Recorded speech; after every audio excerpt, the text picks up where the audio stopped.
Corona वैश्विक महामारी संकट के चलते जयपुर एयरपोर्ट का निजीकरण अगले कुछ महीने तक टल सकता है। पूर्व में जयपुर एयरपोर्ट को जून महीने तक निजी ग्रुप अडानी एंटरप्राइजेस को सौंपा जाना प्रस्तावित था, लेकिन अब कोरोना महामारी से इस प्रक्रिया में कुछ माह और ज्यादा लग सकते हैं। देखिए खास रिपोर्ट।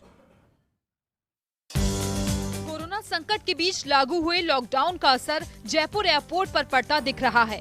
दरअसल पिछले साल फरवरी में हुई निविदा में अडानी ग्रुप ने 6 एयरपोर्ट के लिए बोली लगाई थी और सभी एयरपोर्ट्स की बोली में अडानी ग्रुप ही विजेता रहा था, जिसमें शामिल 3 एयरपोर्ट लखनऊ, अहमदाबाद और मंगलुरु को निजी कंपनी को सौंपे जाने का MOU हो चुका है। लेकिन 3 अन्य एयरपोर्ट जिनमें जयपुर, गुवाहाटी और त्रिवेंद्रम शामिल हैं, उन्हें केंद्रीय कैबिनेट के अप्रूवल के बाद निजी कंपनी को सौंपा जाएगा। ऐसा माना जा रहा था कि जून तक कैबिनेट के अप्रूवल के बाद इन तीनों एयरपोर्ट को निजी कंपनी को सौंपने का MOU हो जाएगा, लेकिन अब कोरोना महामारी के चलते निजीकरण का ये MOU अगले कुछ महीनों तक अटक सकता है।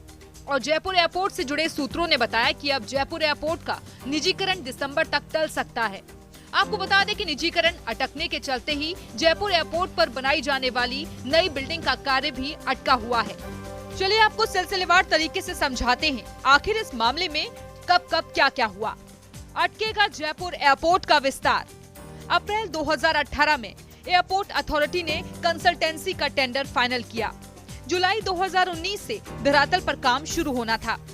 फरवरी 2019 में अडानी एंटरप्राइजेस के नाम टेंडर खुला, क्योंकि प्रोजेक्ट बड़ा था और इस प्रोजेक्ट पर करीब 1500 करोड़ रुपए खर्च होंगे। एयरपोर्ट अथॉरिटी ने प्रोजेक्ट से हाथ खींच लिए। फिर एयरपोर्ट अथॉरिटी ने कहा कि निजी कंपनी अडानी एंटरप्राइजेस ही इसका निर्माण करेगी। जयपुर टर्मिनल 3 प्रस्तावित है।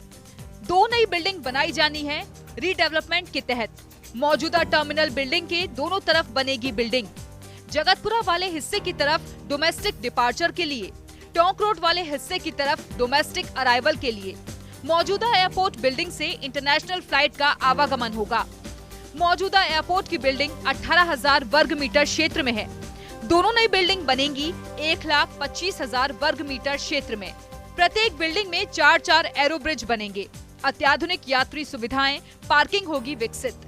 एयरपोर्ट अथॉरिटी ने मौजूदा बिल्डिंग के दोनों ओर 2 नए भवन बनाने का नक्शा और बिड डॉक्यूमेंट तैयार कर लिए थे, लेकिन फिलहाल इस प्रोजेक्ट को लंबित रखा गया है। ऐसे में अब जब तक जयपुर एयरपोर्ट का निजीकरण पूरा नहीं हो जाता और निजी कंपनी अडानी एंटरप्राइजेस पूरी तरह से एयरपोर्ट का संचालन नहीं संभाल लेती, तब तक नए टर्मिनल प्रोजेक्ट का कार्य शुरू होने की कोई संभावना भी नजर नहीं आ रही। Kashiram Chaudhary, First India news, Jaipur.